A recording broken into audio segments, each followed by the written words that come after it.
Мен Бекмағамбетова Биғайша Достанқызы.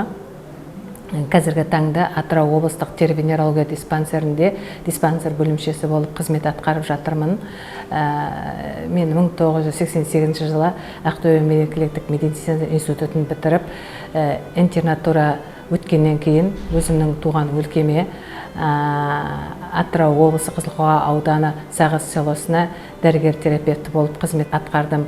16 жылы осы жергілікті СВА деп айтамыз, врачебный амбулаторияда дәрігер-терапевт болып қызмет жасадым. 2007 жылы семья жағдайыма байланысты Атырау қаласына көшіп келдім. Көшіп келгеннен бастап осы ұжымда Атырау облыстық тері-венерология диспансерінде дерматовенеролог болып қызмет атқарып жатырмын. Қызмет атқарғаныма уже 18 жылдай уақыт өтті. Қазіргі таңда енді дерматологтың, дерматовенеролог ауруларының емделу тәсілдері, емдеу жолдары күрделеніп келеді. Біздерде тері аурулары көбінесе балалар арасында, жас аналар арасында, подростық жасөспірімдер арасында жиі кездеседі.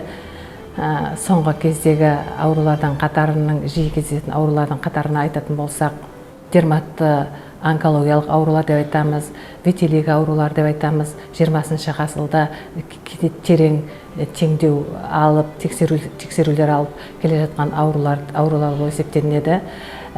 Соған байланысты біздерде өзіміздің білімдерімізді жетілдіріп жатырмыз.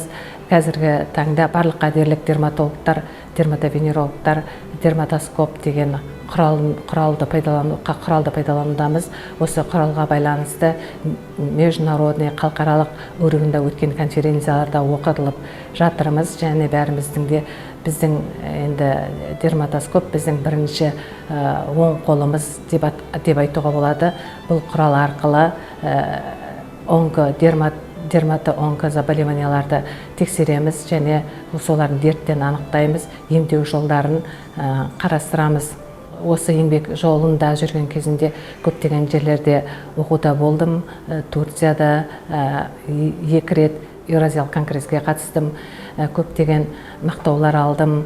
Жыл сайын біздерде дерматовенерологтардың арасында жыл сайын форумдар өтіп тұрады, семинарлар, конкурстар, конгресстер өтіп тұрады. Солардың барлығына қатысып біздер білімдерімізді жетілдіріп отырамыз. Енді қазіргі кезде енді аурулардың көптеп кездесетін түрлері атопикалық аурулар, ихтиоз аурулары, булезный дерматоздар, вирусный дерматоздар деп айтамыз. Вирустық дерматоздарды емдеудің де жолдарын қарастырылып, қазір әртүрлі криодеструкция деп айтамыз, алдырту сияқты жолдарыменен, лазерлік емдерменен айналысып жатырмыз. Осылардың арқасында көптеген жақсы жетістіктерге жетіп жатырмыз. Тері ауруларының енді біздің халықтың арасында өте көптеп саналады. Оның енді шығу жолдары бірінші организмдегі көптеген дәрумендердің жетіспеушілігінен болады. Қазіргі кезде балалардың да, аналардың да денсаулықтары өте төмен. Сондықтан да барлықтарына әрқашанда дәрумендерді уақытылы тапсырып, олардың қорытындыларын алып, уақытылы пайдаланып тұрғаны дұрыс. Теріге күтім есебінде енді бірінші теріні күн сәулесінен қорғау керек. Жаз кезінде әртүрлі термический ожогтар, инсоляциялар, күннен қатты қыздырудың арқасында болатын түрлі аурулардың себептері болады. Сосын әртүрлі инфекциялық аурулардың да алдын алып тұру қажет. Енді бұл үшін қосымша лабораториялық тексерулерден өтіп тұрған дұрыс.